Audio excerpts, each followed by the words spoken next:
Hello, everybody. I'm Jamie East. A bit of background. I started off in online media long time ago.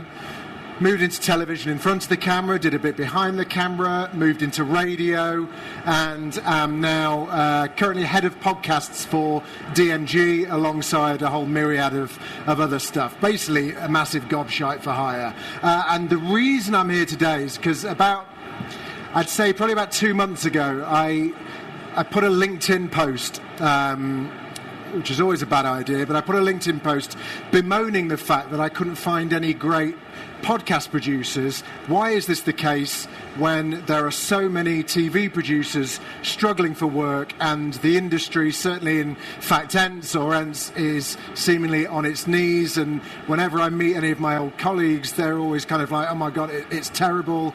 Friends of mine are selling their houses, are changing professions and stuff. So I just thought it's mad because the similarities between podcasting and what makes podcasting great and TV are so similar. I feel as though there's just a massive disconnect between the TV production industry, understanding really what a podcast is, what the industry is, what the business model is, and actually how you make them. So I just thought it would probably be really helpful if any of you are in the TV. Who works in TV? Are you all kind of like TV? Are there any people already in the podcast industry here? Okay, a couple. The first 10 minutes of this is going to be dreadfully boring as I explain what a podcast is. So just kind of like have a scroll and then I'll give you a heads up when we move on to the interesting stuff. So TV and podcasting, are they friends or foes? So TV's been in my life for the 50 years. It's kind of like my dad was always involved in TV, and then I moved into TV. And I feel really strong and passionate about both industries, really. Podcasting is what's keeping the lights on for me at home. But TV is without TV, we wouldn't have any of this. And just because podcasting is new and it's shiny, or it may seem like the cheap option, or dare I say, a bit of a fad, the two industries can not only coexist, they can lean on each other and really learn from each other as well. So what even is podcasting? And this is the bit that's going to be boring for all the podcasting people here. Just a bit of a kind of like, and forgive me if I'm teaching grandmas to suck eggs, I'm just going to do a basic podcast 101 for kind of 5 minutes and take you through what the mechanics of it is, what the business model is, how people earn money and all of that kind of stuff, and then we'll get on into the nitty-gritty of it. So podcasting in its truest form is nothing more than an RSS feed which distributes a file to a myriad of kind of places at the same time. So Spotify, Apple, all of Podbean, Pocket Cast, all of those places where you get your podcast from, that's where it all comes from. In its truest sense, it started off as audio, right? It was an audio proposition, which has now been confused and slightly muddied, and is now a podcast is all things to all men. It's whatever you want it to be. It can be a BBC One primetime show, or it can be a true crime documentary. It doesn't really matter. And interestingly, even though I think when we all think of podcasts now, and certainly think of it in a televisual format, we think of the celebrity talk show format. Two people with a wooden room with a big mic chatting shit. You know, that is where we are now, and that's the vast majority of podcasts. But I would wager that most of your first interactions with podcasts would have been with something like Serial or Sweet Bobby, or the early days of podcasting, which, you know, these hugely elaborate and expensive and forensically researched and beautifully produced podcasts were presented, and everybody got on board. You know, the Serial craze of, I think, probably coincided with lockdown a bit, was kind of crazy, right? And we have kind of lost our way a little bit now, and we're now in this phase of podcasting where it's just two random people, usually famous, with a microphone talking to each other. But the business model is largely the same as TV and digital publishing and newspapers. It is here's a list of basically how you can make money, how people make money from podcasts, whether it's the smallest podcast in the world or the largest. So you have your filler ads. You've all heard those. They're the ones that are not personalised. They're just like ads that come along. They're usually from other podcasts. They're usually from the government telling you to fill your tax in. The big brands, they're low value and high volume. You don't earn a lot of money from them, but they're the filler. They're like the banner ads you see at the top of the websites. You just glaze over from them, but they're there. Then we get into host reads, and host reads are the ones I think we're probably all familiar with. If you listen to Adam Buxton or if you listen to Conan, you'll understand the beauty of a great delivered host read. Now, they're personal endorsements. They have incredible engagement. They have really, really high engagement. People trust podcast hosts far more than any other host from TV or radio or the written form. It's the listen-through rate and the take-up on like HelloFresh boxes or BetterHelp or Squarespace, all of those offer code kind of host reads that you've heard do phenomenally well. Then we get into partnerships, and you'll have seen these on a lot of the goal hanger pods or some of the larger pods, where maybe the brand get their logo on the thumbnail, they get a mention at the top. You know, this podcast is brought to you in association with whatever. I've done some with Wix's, I've done some with Ancestry. They're really good. They're really good value for both, and they're quite tricky, but they're good. Once you get past it, the mechanics of brand expectation versus what the hosts are comfortable with selling, then it works pretty well. Then you get into branded podcasts, and they're really lucrative, but I'm going to say like really difficult to get away. And by get away, I mean like make people care about them. You know, it's really, really hard. Much more so than the branded TV model that you have. You know, the branded. They're able to disguise branded content far better on TV than you are in podcasting. So, you know, like TUI do one with Russell Kane, for instance, and I've done one with Nationwide, with Matt Edmondson. And whilst the money is fantastic, they're relatively unrewarding because you're there, it's, you know, inevitably it's been dreamt up in an agency boardroom. It's never very satisfying creatively, which inevitably means that it's not very satisfying to the end user either.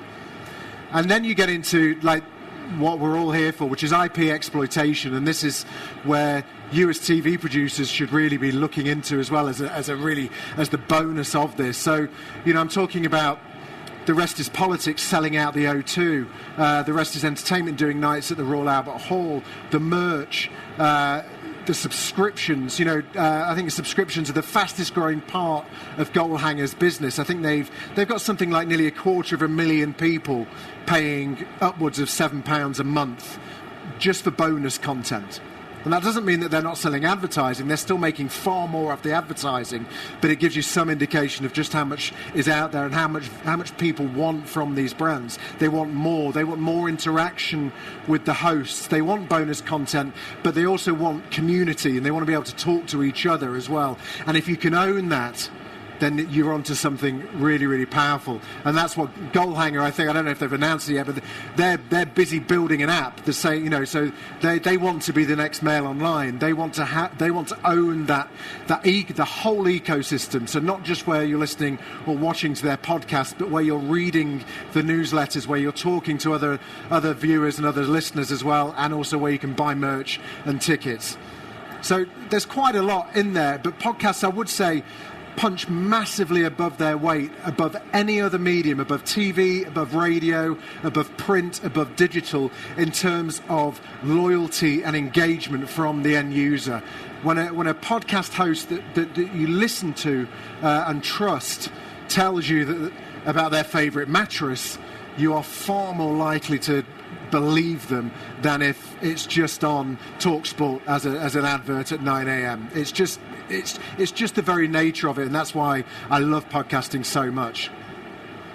But there is a problem. It's extremely fragmented at the moment. Over the past 12 to 18 months, I'm sure that everybody has seen. I'll tell you what. I'll just stick this on my LinkedIn. You can download it. It's like the font is quite small.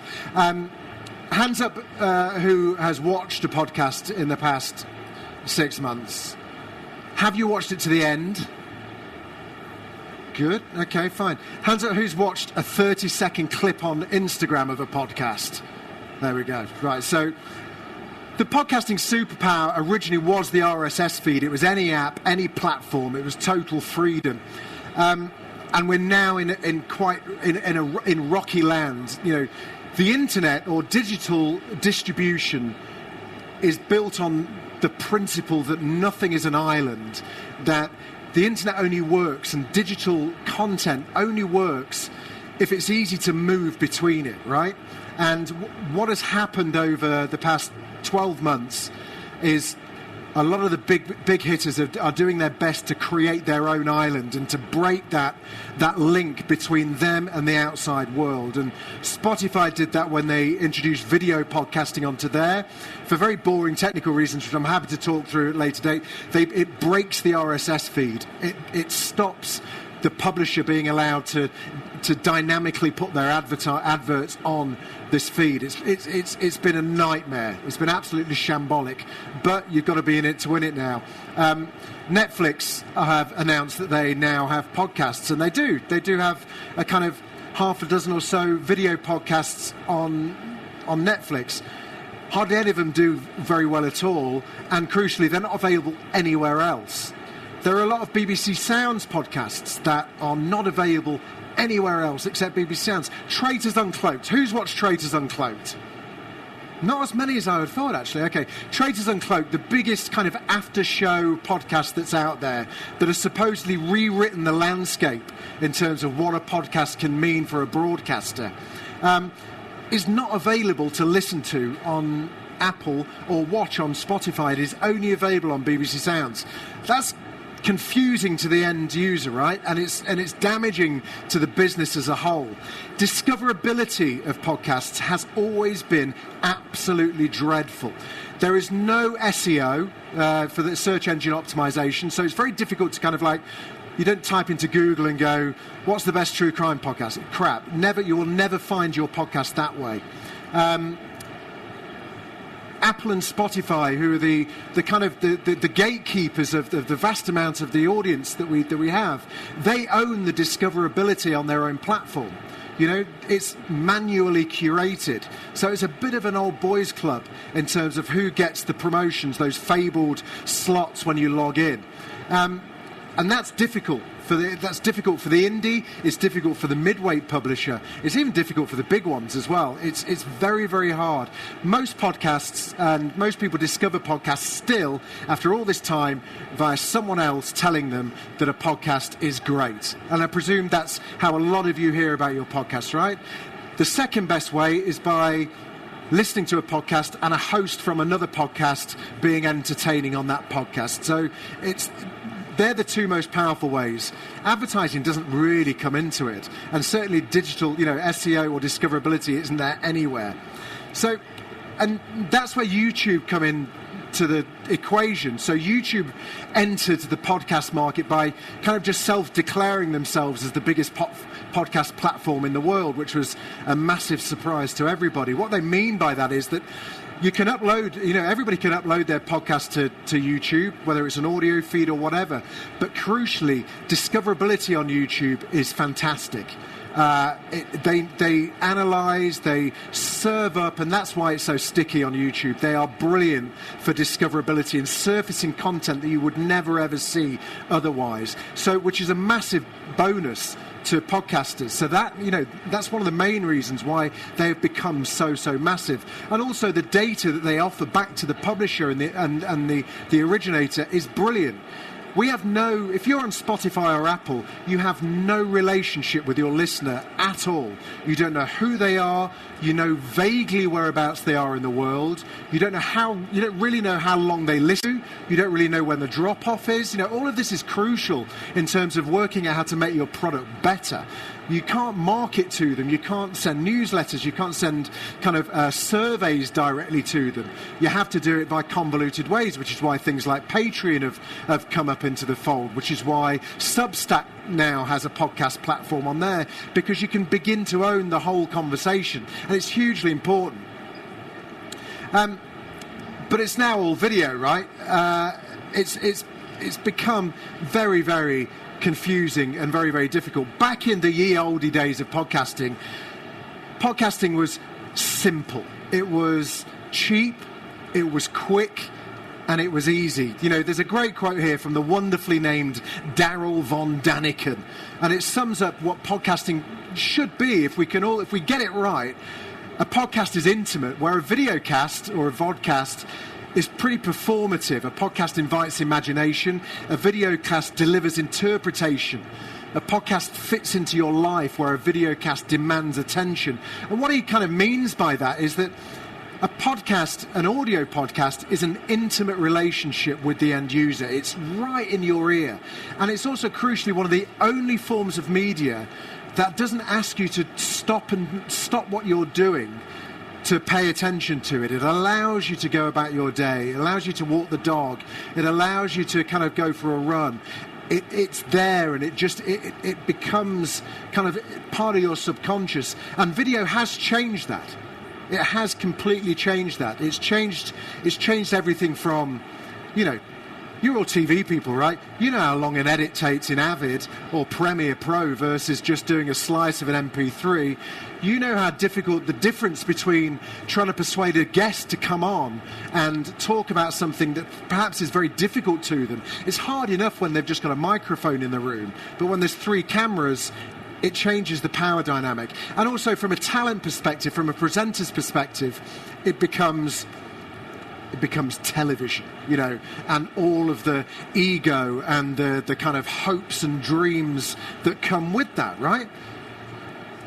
So it changes behavior, but why has it become so popular? Well, 2 reasons. One, YouTube, as I mentioned before, you know, it's great that the audio podcasts were getting discovered, but what would video do? And all of a sudden we saw a few big players like the Fellas Studios, G.K. Barry, Stephen Bartlett, and all of these kind of like, they harnessed the power of, sorry, more Bartlett fans out there, power to the people. But mainly, massively, because TV and money people and ad agencies understand video. They understand how you can sell video. Selling an audio product is very difficult. It requires a different skill set. But ad rates are higher for video. The ads are already made for telly. They're easy to transfer into podcasting. And also, it's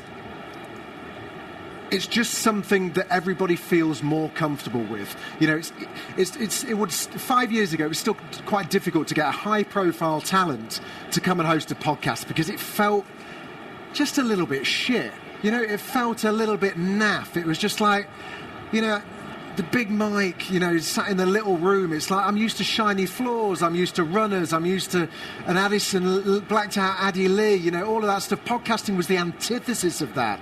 So once cameras are involved and there's a glam squad and, you know, there's video to promote and stuff, it feels a bit more comfortable to them. So I do get it.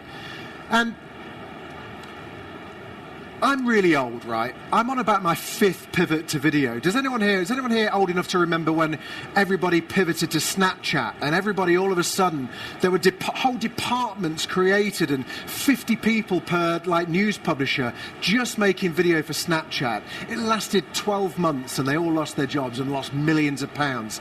I'm old enough to remember when every news publisher in the world set up another department in the next room to the Snapchat people to make Facebook video because Facebook declared that they were going to be the home of video. And guess what? That was a disaster as well, and everybody lost their jobs and lost millions. If the platform is free, you are the product. And I know that's a bit of a cliche saying, but it still rings true today. So one of the main reasons and one of the best things about video podcasts is, you know, I come from a spin-off show history. That was my life. I started off, my first TV job was on Big Brother's bit on the side, and I then, for the last 10 years, have worked on Game of Thrones as their like main spin-off guy. Great gig. However, Traitors Uncloaked has kind of ripped up that rule book and changed everything. Now, you're all TV people. I wasn't privy to the information, and I tried to find out yesterday, but I'm guessing that an hour of Big Brother's Bit on the Side in 2016 probably cost in the region of about 200 grand. All in. You know, Elstree Studio, live audience, the whole kit and caboodle. You know, Ryland's Rider was probably half of that. And now Traitors and Cloaks can get the same audience, if not more, for, I'm going to wager, probably about 30, 40 grand. Now, that's really difficult. That's really difficult for a TV production environment, because inevitably, where are the savings going to be? It's you guys, right? Why do we need a whole TV production crew when we can just outsource this to a podcast production company and stick it on after Traitors? It's a very, very difficult thing. It is a cheap replacement, but it's done now. It will never, ever come back. So Traitors and Cloaked happened. We've got The Apprentice. I can't remember what that's called. There's The Apprentice one with Angela Scanlon. I'm a Celeb as Candair, their spin-off show, and that's now a visualised podcast. And you can guarantee that Britain's Got Talent will follow. And when X Factor comes back in a couple of years, The Extra Factor will be a visualised podcast. It is done forever. So the environment is really, really changing. The risk of this is that a format built for intimacy is being used primarily because it's cheap. And actually the skill sets that we're losing at the moment in the podcast industry are coming at the expense of TV. But the best thing about this is, like, my answer to whenever I get contacted by TV producers or PMs or SPs or EPs or whoever comes to me, it's like, we're kind of fucked, we're on our knees here, what is going on? I've not worked for kind of 6 months. Stop. Have I got to stop? Have I finished? I thought this was my countdown. It's the time. I thought I've got 60 minutes left. I'll tell you what, right, you already know, I'm going to give me 2 minutes. This is going to be a fast track, right? You already know how to do this. Structured storytelling, building interest, laying breadcrumbs, cliffhangers, teasing ahead. These are podcasting's biggest skill gaps, right?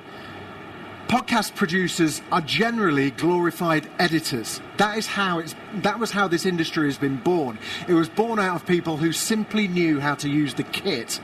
What we are in dire need of are people who understand how to tell stories and tell stories well. And there are no better people than TV producers to do that. Regardless of the genre, whether you're a doc producer or a reality producer, the same principles apply. You can condense complex narratives. You can turn hours of interview rushes into 45 minutes, just like that. You guys, it's in your DNA already.